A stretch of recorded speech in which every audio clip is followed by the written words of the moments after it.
ಜನರ ಜೀವದ ಜೊತೆ ನೆಲಮಂಗಲ ಅಧಿಕಾರಿಗಳ ಚೆಲ್ಲಾಟ ಇದು. ಬ್ಯಾನರ್ ರಸ್ತೆ ಗುಂಡಿ ಆದ ಬಳಿಕ ಈಗ ವಿದ್ಯುತ್ ತಂತಿ ಗಂಡಾಂತರ ಮುಂದುವರಿತಾ ಇದೆ. ವಿದ್ಯುತ್ ಕಂಬದಲ್ಲಿ ಜೋತು ಬಿದ್ದಿರುವಂತಹ ಈ ಡೇಂಜರಸ್ ಕೇಬಲ್ಗಳು ಹಾಗೆ ಇವೆ. ವಿದ್ಯುತ್ ದೀಪಾಲಂಕಾರಕ್ಕೆ ಬಳಸಿ ಆ ವೈರನ್ನು ಅಲ್ಲೇ ಹಾಗೆ ಬಿಟ್ಟು ಹೋಗಿರುವಂಥ ಘಟನೆ ಇದೆ. ಅನಾಹುತಕ್ಕೂ ಮುನ್ನ ಕೇಬಲ್ ತೆರವಿಗೆ ಜನರು ಆಗ್ರಹಿಸಿದ್ದಾರೆ.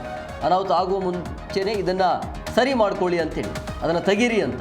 ಅಧಿಕಾರಿಗಳಿಂದ ದಿವ್ಯ ನಿರ್ಲಕ್ಷ್ಯ ಅಂತೂ ಸ್ಪಷ್ಟವಾಗಿ ಗೊತ್ತಾಗ್ತಾ ಇದೆ.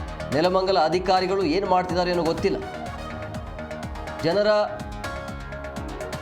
ಒಂದು ಜೀವದ ಜೊತೆ ಚೆಲ್ಲಾಟ ಆಡಲಿಕ್ಕೆ ಮುಂದಾಗ್ತಿದ್ದಾರೆ ಅನ್ನುವಂಥದ್ದು. ರಸ್ತೆ ಗುಂಡಿ ಆಗಿತ್ತು, ಅದಾದ ನಂತರ ಈಗ ಈ ರೀತಿಯಾಗಿ ಇದ್ದಕ್ಕಿದ್ದಾಗೆ ಆ ಬ್ಯಾನರ್ಗೆ ಅಳವಡಿಸಿರುವಂಥ ಬ್ಯಾನರ್ ಆದ ನಂತರ ಮತ್ತೆ ಈಗ ವಿದ್ಯುತ್ ತಂತಿ ಏನು ಮಾಡಿದ್ರಲ್ಲ, ದೀಪಾಲಂಕಾರಕ್ಕಾಗಿ ಹಾಕಿದ್ರಂತೆ, ಬಟ್ ಅಲ್ಲಿ ಅದನ್ನು ಹಾಗೆ ಬಿಟ್ಟಿದ್ದಾರೆ. ಅಂದರೆ ಎಷ್ಟರ ಮಟ್ಟಿಗೆ ಅಧಿಕಾರಿಗಳ ನಿರ್ಲಕ್ಷ್ಯ ಇದೆ ಅನ್ನೋದು ಇಲ್ಲಿ ಸ್ಪಷ್ಟವಾಗಿ ಗೊತ್ತಾಗ್ತಾ ಇದೆ. ಅಲ್ಲಿನ ಜನ ಹೇಳ್ತಾ ಇರುವಂಥದ್ದು, ದೊಡ್ಡ ಅನಾಹುತ ಆಗುವ ಮುಂಚೆ ಇದನ್ನು ಎಚ್ಚೆತ್ಕೊಳ್ಳಿ ಅಂಥೇಳಿ. ಯಾರಾದರೂ ಹೋಗೋರು ಇರ್ತಾರೆ, ಸಾರ್ವಜನಿಕ ಪ್ಲೇಸ್ ಅದು, ಏನಾದರೂ ಆಯಿತು ಅಂದರೆ ಯಾರು ಹೊಣೆ ಅಂತೇಳಿ.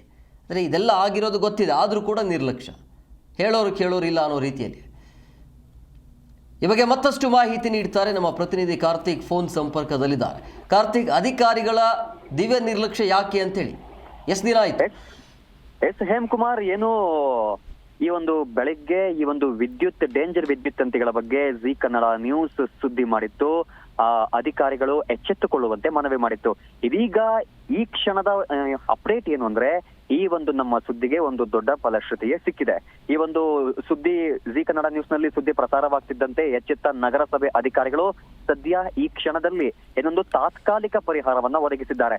ಈ ಜೋತು ಬಿದ್ದಿದ್ದ ತಂತಿ ಕೇಬಲ್ಗಳನ್ನ ತಾತ್ಕಾಲಿಕವಾಗಿ ಅದಕ್ಕೊಂದು ರಕ್ಷಣೆಯನ್ನ ನೀಡಿ, ಜನರಿಗೆ ತಗುಲದಂತೆ ಒಂದು ತಾತ್ಕಾಲಿಕ ಪರಿಹಾರವನ್ನ ನೀಡಿ, ಮುಂದಿನ ಕೆಲವು ದಿನಗಳಲ್ಲಿ ಇದಕ್ಕೆ ಒಂದು ಕಟ್ಟುನಿಟ್ಟಿನ ಕ್ರಮವನ್ನ ಜರುಗಿಸಿ ಒಂದು ಪರಿಪೂರ್ಣವಾದ ಪರಿಹಾರವನ್ನ ಕೊಡ್ತೇವೆ ಅಂತ ನಗರಸಭೆ ಅಧಿಕಾರಿಗಳು ಹಾಗೂ ನಗರಸಭೆ ಅಧ್ಯಕ್ಷರು ಒಂದು ಭರವಸೆಯನ್ನ ಕೊಟ್ಟಿದ್ದಾರೆ. ಸದ್ಯಕ್ಕೆ ಹೇಳ್ಬೇಕಂದ್ರೆ ಈ ಒಂದು ಸಮಸ್ಯೆಯನ್ನ ಜಿ ಕನ್ನಡ ನ್ಯೂಸ್ ಬೆಳಿಗ್ಗೆ ಜನರ ಪರವಾಗಿ ಸುದ್ದಿಯನ್ನ ಬಿತ್ತರಿಸಿತು. ಇದೀಗ ಈ ಸುದ್ದಿಗೆ ಬೆಳಿಗ್ಗೆ ಬಿತ್ತರಿಸಿದ್ದ ಸುದ್ದಿಗೆ ಸಂಜೆಯೊಳಗೆ ಏನೊಂದು ನಗರಸಭೆ ಅಧಿಕಾರಿಗಳು ಎಚ್ಚೆತ್ತು ಪರಿಹಾರ ನೀಡಿದ್ದು ಇದು ಜಿ ಕನ್ನಡ ನ್ಯೂಸ್ ನ ಒಂದು ಇಂಪ್ಯಾಕ್ಟ್ ಆಗಿದೆ. Hemakumar. Yes, okay, thank you Karthik, ನಿಮ್ಮೆಲ್ಲ ಡೀಟೇಲ್ಸ್ಗಾಗಿ.